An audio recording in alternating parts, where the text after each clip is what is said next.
Donc aujourd'hui, j'aimerais vous montrer comment je lave mes accessoires qui sont tricotés, surtout ceux qui sont tricotés en laine mérino.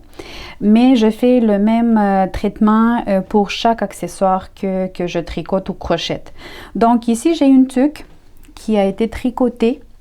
Elle vient juste d'être terminée. Donc vous voyez les mailles. Les rangs ne sont pas encore tout à fait bien posés dans le travail. Et j'aimerais vous montrer comment je fais et pourquoi je fais ce traitement thermique humide. On l'appelle comme ça. Il y a deux raisons pour faire ça. Donc, premièrement, c'est que la laine, elle vient des usines, des fabriques. Donc, elle n'est pas propre. A priori, elle n'est pas propre. Donc, la première raison, c'est de laver nos accessoires parce que la laine n'est pas propre. Même si elle vient dans une belle pelote, elle n'est pas propre. Aussi, quand je tricote, je me mets souvent de la crème sur mes mains, donc ça peut causer aussi que ça peut être une raison pour laquelle l'accessoire doit être lavé. Voilà. Et aussi, la deuxième raison pour laquelle je fais le traitement thermique humide, c'est pour un aspect esthétique. Donc, quand on va faire le lavage de notre accessoire, toutes les mailles et tous les rangs dans notre accessoire, dans notre point, vont se mettre en place. Les mailles vont avoir la même grandeur, la même taille, les rangs aussi. Donc, vous allez voir une différence avant le lavage et après le lavage. Donc, je vais vous montrer dans un instant comment je fais. Alors, donc, vous avez probablement vu dans des magasins des solutions, des produits qui sont faits pour laver la laine. Moi, j'en ai pas trouvé. J'en ai cherché sur Internet, il n'y avait rien qui me plaisait. Et dans les magasins, j'en ai pas trouvé. Donc, j'utilise un shampoing pour les bébés. Parce que la laine, en fait, c'est les cheveux d'un mouton. Donc, on utilise les shampoings pour les bébés sont les moins agressifs sur la laine. Donc, peu importe la marque que vous choisissez, un shampoing pour les bébés, ça va faire l'affaire. Et aussi, je vais utiliser un revitalisant. Donc, ici, j'ai un revitalisant qui est fait à base des plantes et qui est sans parabènes et sans phthalates. Pour laver ma tuque, je vais prendre de l'eau tiède, mais tiède plus vers le froid que vers le chaud. Donc, une eau froide, tiède froide, donc ça, c'est ça qu'il nous faut pour notre tuque. Donc, je vais prendre de l'eau. Je vais remplir, je vais prendre assez de l'eau pour que ma tuque elle soit bien mouillée dans cette eau. Je vais mettre aussi un peu de shampoing. Je vais faire la mousse.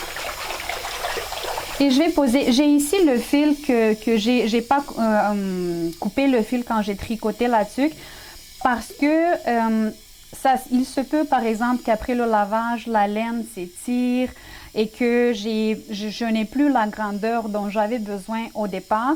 Donc, je ne coupe pas le fil quand je tricote la tuque. C'est une petite astuce que je vous donne aussi. Je le laisse comme ça. Je vais le couper après que ma tuque, elle va être séchée.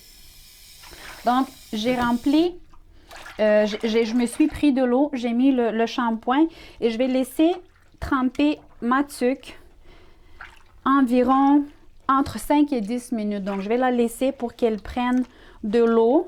Vous allez voir, l'eau, elle va devenir un peu sale.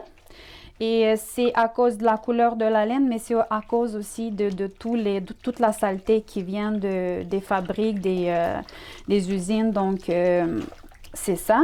Aussi, quand vous allez laver la tuque, ne faites pas des mouvements... vous la laissez tremper et ensuite, quand vous allez la laver, vous faites des mouvements comme ça, très doux. Et c'est comme vous serrez la tuque, vous frottez pas la tuque. Vous pouvez par contre étirer. Quand vous allez étirer, ne vous inquiétez pas, ça ne va pas élargir votre tuque aucunement. Donc, ça va aider à placer les mailles et les rangs dans un bon état. Donc, vous le faites sur les deux côtés de la tuque.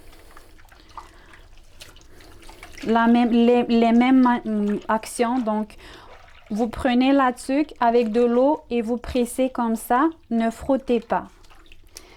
Vous étirez encore et en longueur et en largeur.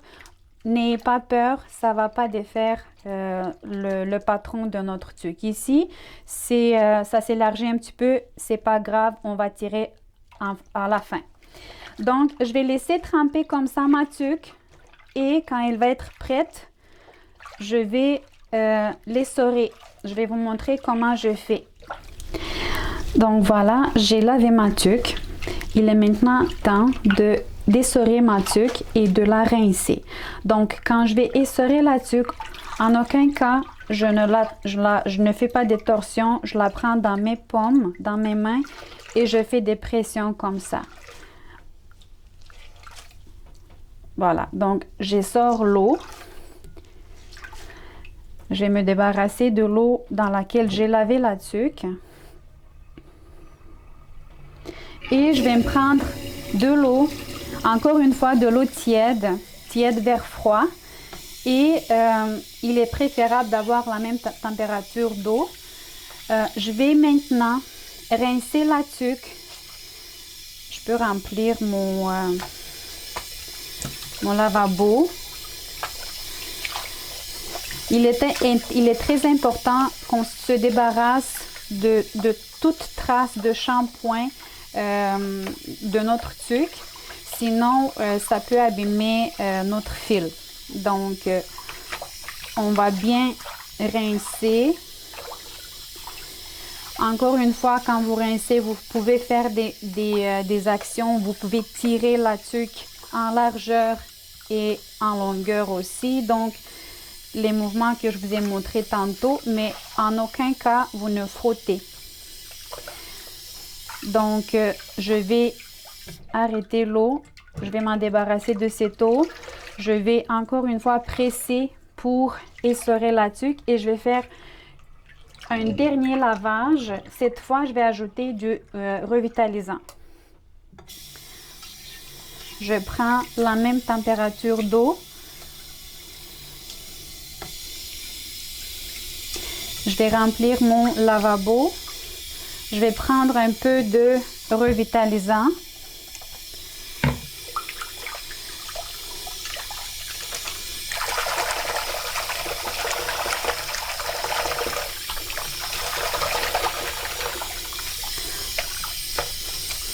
Et je vais faire les mêmes actions que quand je rince ou je lave ma tuque, mon accessoire. Donc, je fais les mêmes actions de pression. Je peux tourner encore une fois la tuque de l'autre côté. Je vais faire la même chose. L'aine devient très douce et c'est ça qui fait que ça va arranger nos mailles dans les rangs puis les rangs dans notre tuque. Maintenant, je vais prendre ma tuque. Je l'essore encore une fois. Je vous rappelle, on ne fait pas de torsion, on ne frotte pas, on ne fait pas de torsion sur nos accessoires.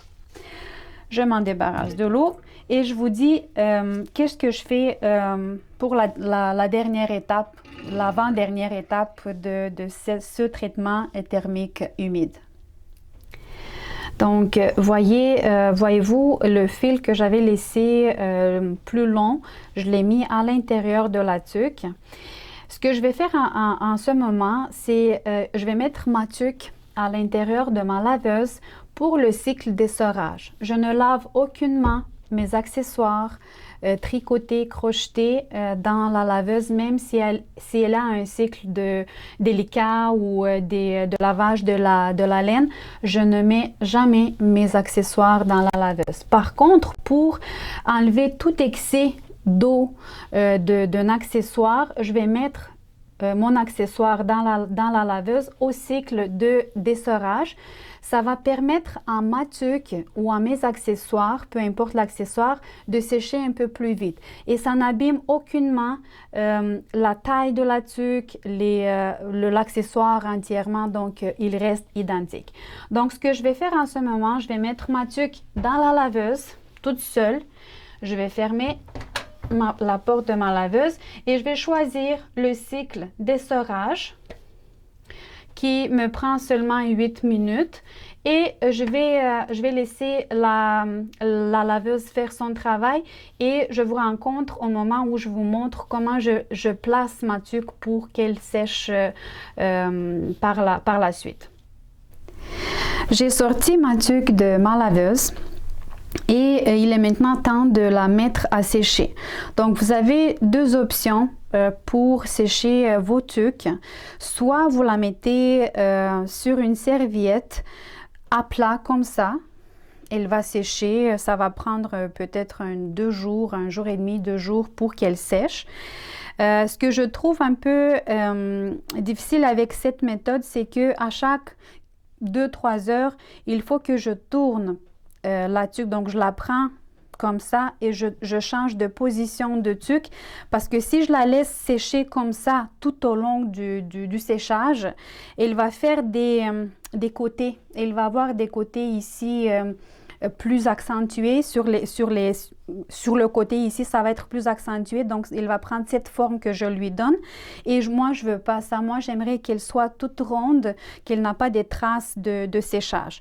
Donc je me suis inventé une méthode qui me va parfaitement pour moi dans ce cas. Je vais prendre une serviette, une autre serviette. Il est préférable qu'elle soit épaisse et que cette serviette, je vais la rouler. Je vais faire un rouleau. Je vais essayer de la faire en forme de... Non, mais je vais la prendre, je vais la rouler comme ça. Je vais faire un grand rouleau. Et je vais mettre ma tuque sur ce rouleau-là. Je vais lui donner la forme dont je veux. Et je vais la laisser sécher comme ça, debout. Donc, je vais la laisser sécher debout. Je vais lui donner la forme que je veux. Je vais arranger ici le haut de la tuque et je vais la laisser comme ça sécher. Elle va prendre la forme normale d'une tuque. Donc, elle ne va pas avoir des côtés évidenciés, accentués. Et je vais la laisser comme ça. Elle sèche plus vite aussi. Donc, quand elle reste comme ça, elle sèche plus vite. Donc, voilà mes astuces pour le traitement thermique humide de mes accessoires en laine. Que ce soit des tuques ou des foulards ou des châles, je fais la même chose, sauf que les foulards et les châles, je les mets à sécher d'une autre façon, soit à plat, soit sur des crochets. Mais quand viendra le temps, je vais peut-être faire un autre tutoriel sur comment je fais sécher mes foulards. Voilà, merci beaucoup d'avoir été avec moi. Je vous donne rendez-vous à d'autres projets.